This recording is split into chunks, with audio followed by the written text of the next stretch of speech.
Well, good morning and welcome to Sunday morning worship service. I have to tell you, it's weird to say that because today is not Sunday morning for me, at least not right now, but we know we're taping it for Sunday. Week number 7. You heard the news earlier and you saw the crazy masks that we're talking about and possibility, and I thought for sure maybe the 3rd we might be able to go back. Now, man, the way this state's going, it's looking like it might be latter part of June, July. Who knows? We don't know what's going on. It may be, too, that we're going to have to do some Zoom, as we talked about on the advertisements there, and some Zoom meetings to take care of some church business. So be aware of that, up and coming. And you already heard some of the advertisements, so I won't get into all of that. But this morning, I did want to let you know that we're going to get back to my series that I started on the Bible and creation.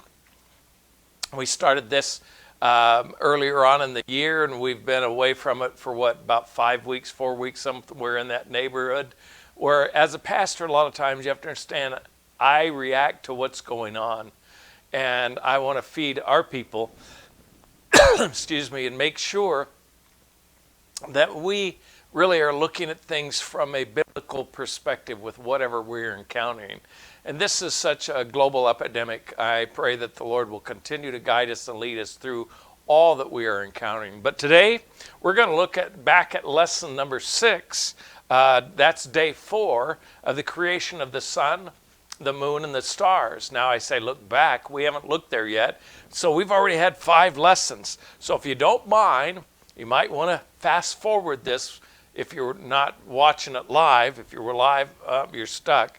We're going to look a little bit at, first of all, number 1 was we looked at kind of 2 introductory messages. The first dealing with the Bible and creation reveal the eternal power and Godhead. Took that from Romans chapter 1, where it's very clearly there, and we talked about the vision of creation, how that it reveals the omniscience of God and how that it refutes the philosophies of this world. We talk about the maintenance of this world, that God maintains it and he will maintain it until he makes it brand new. And then we talked about the message of creation, how that it's suppressed by man's dark mind, and how that it's limited because man still needs the gospel.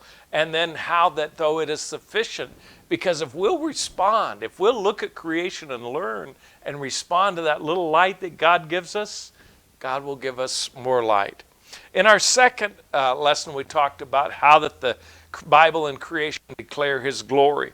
They reveal God as eternal, omniscient, omnipotent, but it also revealed man as mutable, as finite, as ignorant and impotent. And that sounds bad, but it has to do with the fall of man as well.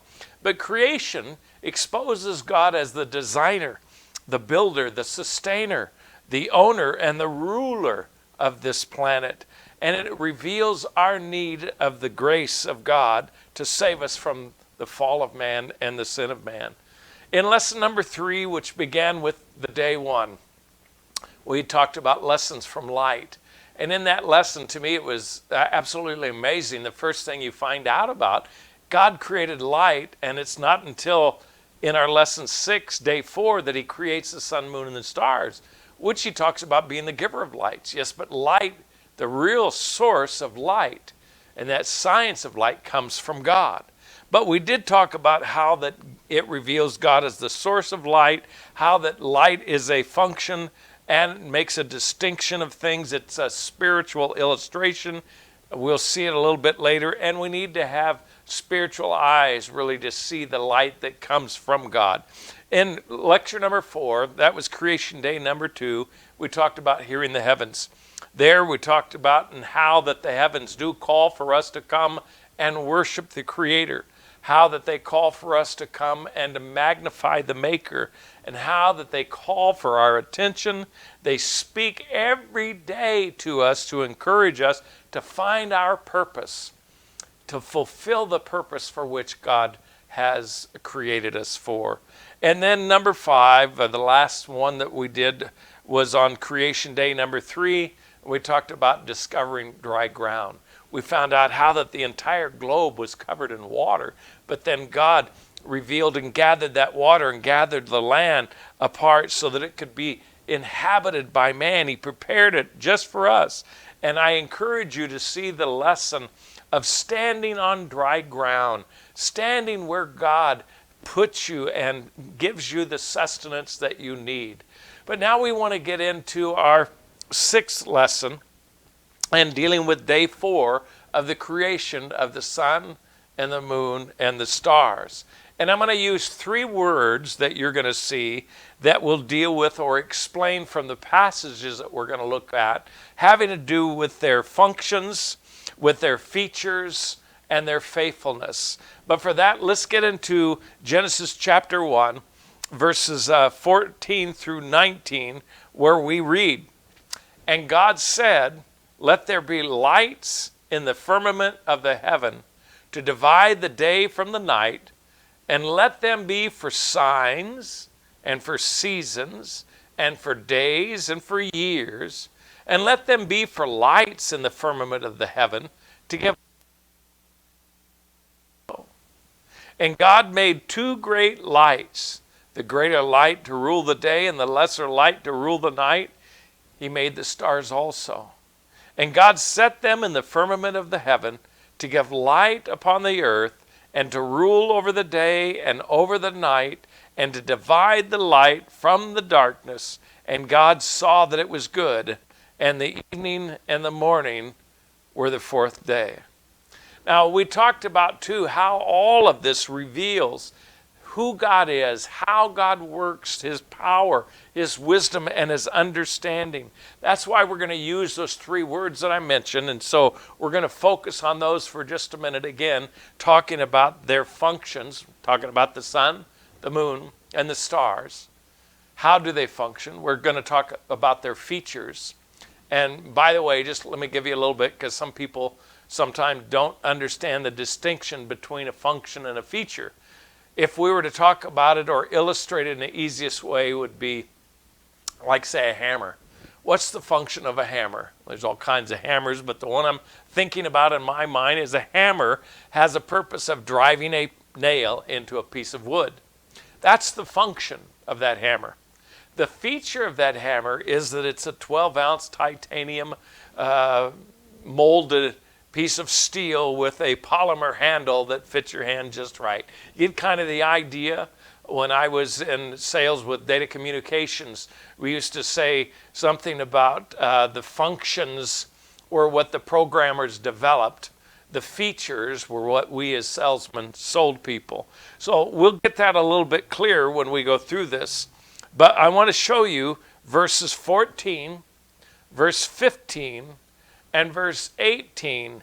And you can see that very clearly where it says, look at these again, verses 14 and 15. They'll be on your screen. Let them be for signs and for seasons, for days and years. Let them be for lights, lights in the firmament and lights upon the earth, to give light upon the earth. And lastly, it talks about in first part of 14 talks about the same thing, that they might rule over the day and over the night, and to divide the light from the darkness.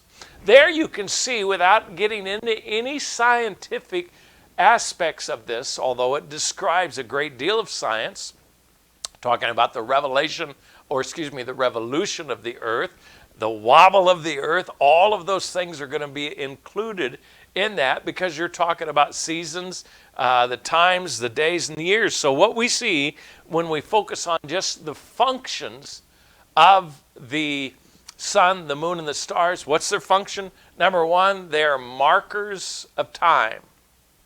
You look at the Hebrew word, look at the way that it talks about it in this passage. They're markers. Number 2, we'll see they are lights to lead, guide us, and they are evidence of design and, of course, of a designer. The word signs there means a beacon, a monument, or actually evidence. So what do we have? We have the sun, moon, and stars are evidence. They're beacons. God exists. God is the creator. God has given us order. All of these things are a marker of the divine divisions that God has made and the distinctions. God makes a difference. He makes a difference between the sun and the moon. He makes a distinction between day and night. No matter how much things change in our circle of life, no matter how many things can change around us in our circumstances, guess what? The sun, moon, and the stars don't change. They're still there. They've always been there. As far as since the first day of creation. They haven't been altered at all. They remind us that we are under God's continual care. They remind us that this too shall pass. They remind us that we are all of a short age and we have but a brief stay upon this globe. They remind us that God is in charge of this planet and He's the one that's promised to take care of it. Listen, their function is to enlighten, to be a sign, to be a beacon, to be a monument to God. Secondly, I said that they are to give light, lights to lead. Verse 15, let them be for lights in the firmament of heaven, to give light upon the earth. Now, think about it. It's the stars, it's the planets, it's the sun and the moon, which tell us when to sow, when to grow, when to gather, and to put into store. They tell us when we can go out because of the tides and the oceans or coming in. They can tell us where are the best places to put our ports of business and our ports of refuge. Think about it. Sailors for a long time have used the stars to be able to guide themselves when there is not a mountain or piece of land in sight, nor is there any other way to navigate but the stars themselves. Listen, if all is dark, if you can see a star, then hope rings eternal. Once the clouds would part and allow the sailors to see where they were, they could go where they needed to go. Commerce grows or shrinks by the effects of these lights, these seasons, these days, and these years. They are markers for us, markers of time and lights to lead. You know, you think about it, we're now going through a global worldwide event that really has altered our lives. And for all we know, depending on your age, it may forever alter your life. You may never see normal again. But if you're young enough, maybe you will see, well, what will be normal then? I don't have any idea. Markers of time, lights to lead, they guide us. They tell us where things are, when the seasons are. They are markers and they lead us, and they are also evidence of design. Now, I'm not going to get into the scientific part of talking about the revolution of the earth around the sun, in fact, that takes 1 year, doesn't it? 365 days, 5 hours. I can't remember what the computation there is, but we know it's exact. It's not just, that's why we have to remeasure our years. It's why we have a leap year and some other things that are there. This is distinct to me from the learning that comes from stars. There's something there about the earth and the sun and the moon. How interesting is it? We've got galaxies hundreds of millions of light years away, thousands at least of light years away. And yet, the most important two lights in our universe is the sun and the moon. And yet you realize how much smaller the earth is than the sun. In fact, if you take a basketball, think about my grandsons who play basketball, my granddaughter who plays basketball and did for a while. But you look at that basketball and how large it is, and then if you take one of those little dimples that's on that basketball, that one little dimple, that would be the size of the earth. And you know, there are other planets and other galaxies that are way, way larger than our own sun. How amazing that is, that they are evidence of a design and a designer. They all have different sets of rules. Our moon rotates around us. There are other moons out there, but they rotate around their planets. Everyone has atmospheric differences. In fact, some of those atmospheric differences, you and I would burn up on one planet and freeze like a block of ice on another. We wouldn't be able to breathe on any of those planets. This planet is the only one suited for us. We see a planet with plenty of evidence of design, and you cannot have a design without a designer. God has given them to us to cause you to be amazed and to wonder at the universe that He has created. It should draw our attention to the order that we see around us. I mean, think about it. You can get somebody with one of those telescopes and you can mark the place, every direction. Look at this particular quadrant. Look at that particular sector. And if you do so at this particular time, you will find this particular star in that particular place. That's amazing, isn't it?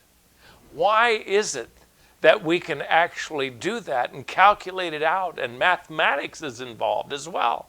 It shows a designer. God's creation shows evidence of a designer and order, but it also shows evidence of rebellion. Every once in a while, one of those stars you'll find turns into a nova. You'll find a black hole. You'll find other things that'll disrupt that portion of the universe, and that's no different than finding out that sin in man has disrupted our local universe. It has messed us up. When we begin to look at some of these stars or these planets, they are markers of time. They teach us that, listen, these planets do not change. We do. They divide our seasons of life. They are markers of our memories. Think about it. We often, not only are there markers of seasons, days, months, years, and so on, we often will say, remember the year that it was that cold? Or remember that place that was that hot?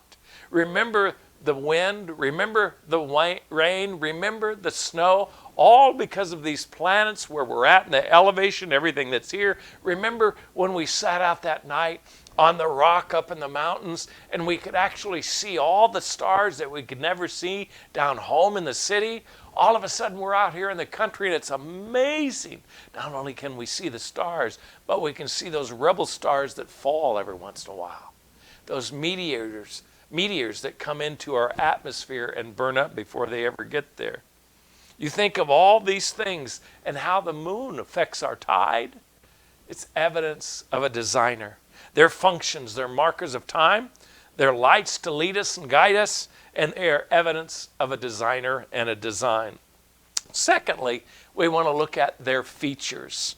Now, there are 130 direct mentions of the sun in the Old Testament. There are 41. Now, I'm only going to talk about the Old Testament right now, not the whole Bible. There are 41 references of the moon. There are 35 references that talk about the stars. And then there are 327 that talk about heaven. And I'm not talking about heaven and where God dwells. We're talking about the heavens, the atmosphere, the space, and 114 uses of the words plural heavens, which includes all of those. That's 647 verses, so I'll not try to give you all of them. In fact, I probably won't give you much in the way of verses other than to reference them. What do? Number one, they reveal ownership. God owns these. They belong to Him. Deuteronomy 10 and 14, this planet, these hills, these creatures, everything that we have, and all the planets, the stars, the heavens, they all belong to the Lord our God. They are His means of blessing or cursing. You think about it, they're all there and they function according to His design, and they can change the season of, the season of rain, of wind, of how our crops are going to grow. They show control. You think about birds and animals, and what do? They have annual migrations. Plants that are called annuals and perennials show that there is a feature of order and that they have to be in sync with the seasons, and that's because God has designed them. They show an ownership. It also, when we look at their features, they're different in glory. The sun and the moon, they're not the same glory. They do serve a great and grand purpose, but they're not the same. The sun is by far more brilliant and bright than the moon. In fact, The moon doesn't have any light, even though it's going to rule over the night at day, or the night, the light of night. I couldn't even say it. It's going to rule over the light at night, but it has no light of its own. It reflects only the light of the sun, but it gives us enough to be able oftentimes to go out on a full moon and be able to see everything that we have need of seeing. It exposes to us the difference between darkness and light, and how that the darkness is not safe unless we have a light that God has prepared for us. They are different in their glory. If you were to compare, the size of the sun to the earth, I mentioned about that basketball and just one of those little dimples, or you talk about the galaxy and how many millions of light years away, and it reveals how really small and insignificant we are in this entire planet. But you know what? It also shows how significant we are in the plan and purpose of God. That it was here on planet Earth, where you and I dwell, that He sent His only begotten Son to die for us, that we might find life if we believe in Him. It is the fact that it shows us how insignificant, but yet how significant that we really are. Well, not only does it reveal ownership, and it reveals the differentiation in glory between all of them. I love to look at the different planets, to say from Saturn with its rings, or one of the others, the craters that you see, the colors that we find anymore. They're absolutely and utterly amazing when we look at them. But they also, thirdly, under this one, they illustrate and they designate. What do they illustrate and designate? They illustrate a need to rest. Nighttime, I'm tired and I'm ready to go to bed. In daytime, I'm ready to work. I'm ready to function. There's a difference. There's a distinction. It provides us, in fact, throughout the rest of the scripture we find, there is a time of darkness, a time of night when it says no man should work. It's not made for you to work in. It's made for you to rest. But there's also that morning and evening, that cutoff. It's gradual, but it really shows you that there is a time, and the scriptures use it a lot of time for the beginning of a covenant and for the end of a covenant. For something to begin, something else to end. They tell us the direction of east and west, when the sun rises, when the sun sets. We look at how that shooting stars function and give beauty and illustrate and designate a rebellion in our universe. They do their work in splendor and amaze the eyes of every child. Their features are that they're fantastic. They're beautiful. Think about a lot of times when you get up at the more northern hemisphere, and what do we see? What is it called? The aurora borealis, where you see the lights that are there. How amazing that we see all of these things that go on. They cause us to stop sometimes and just stare. Their features are so amazing that we've seen planets that capture our attention, and they certainly excite our imagination. Some are near, some are far away. All of them, I think, would be deadly for us. But the features of these thousands and millions of planets and galaxies, we see them in their beauty. They fascinate us. Their features are that they are brilliant, designed by God. You know, you think about one planet has rings, one's got one moon, one's got none, and one's got several.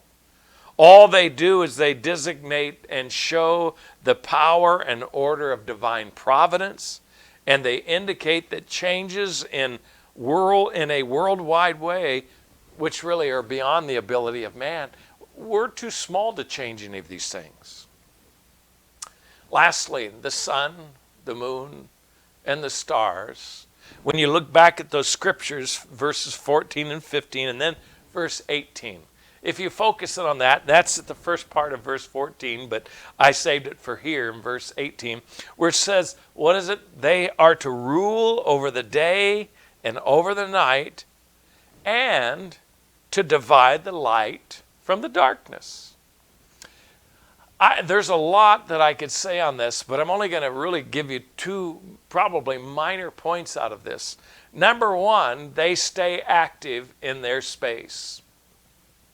The sun does what it does, and it doesn't get outside of its domain. It doesn't wander over to another galaxy.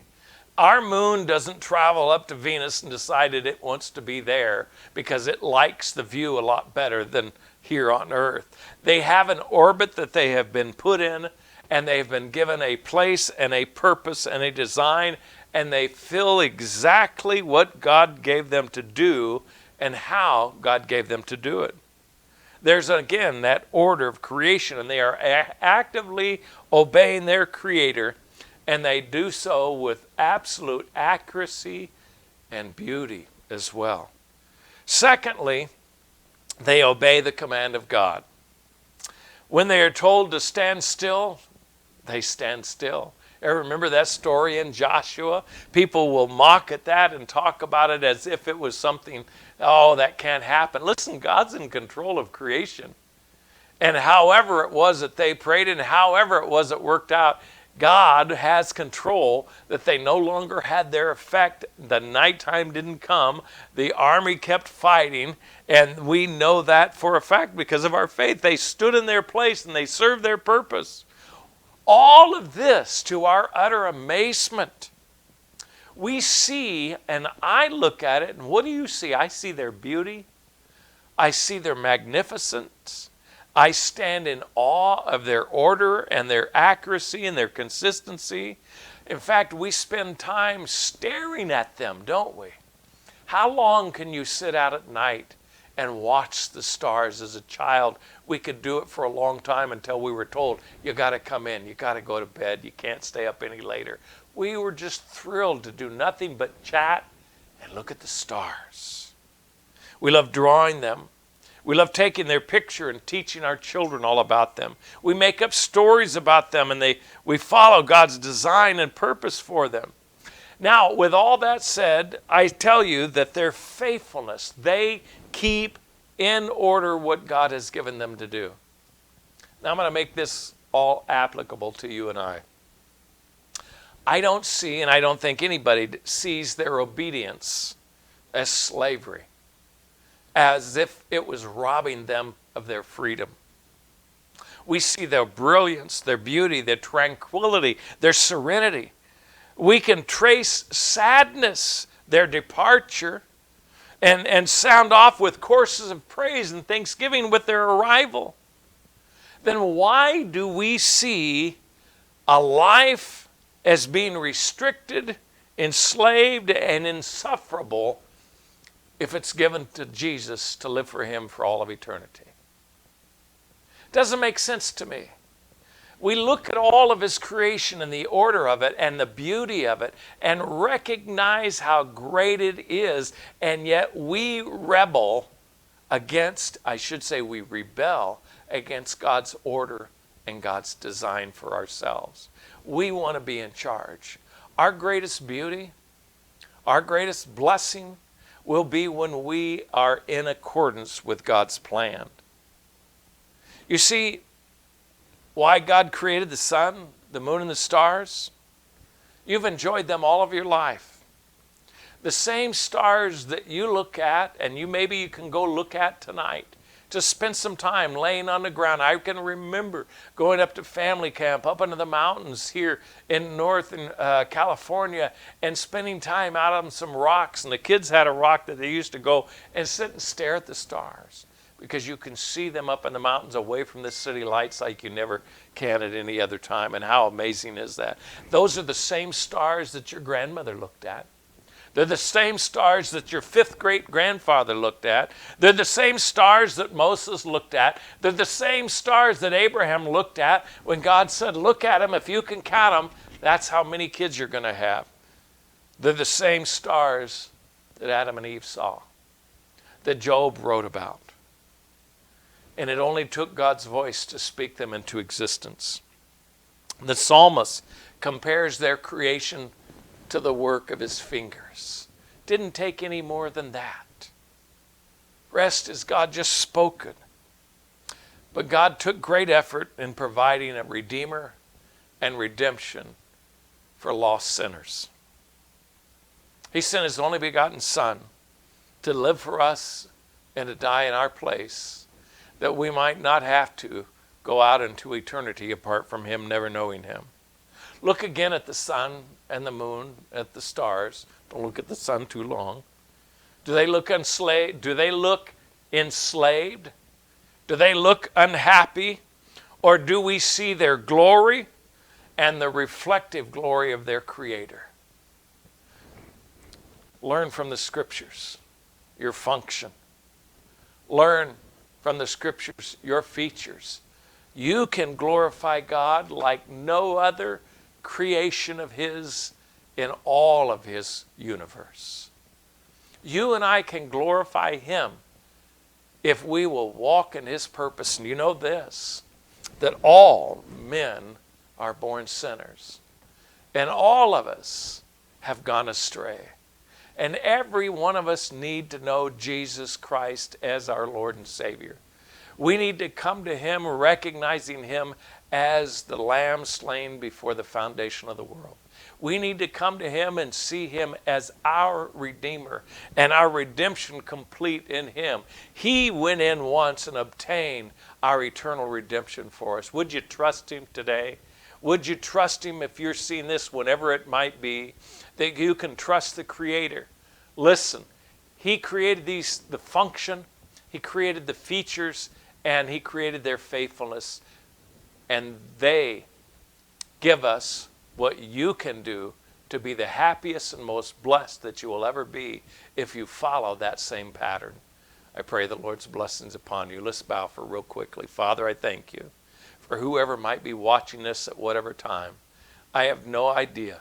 But Lord, I pray that whoever does and sees it would see your sun, your moon, and your stars, all of the planets, that we would discover, Lord, your glory in them, your control over them, and Lord, that we might find our function and our features and our faithfulness to glorify you.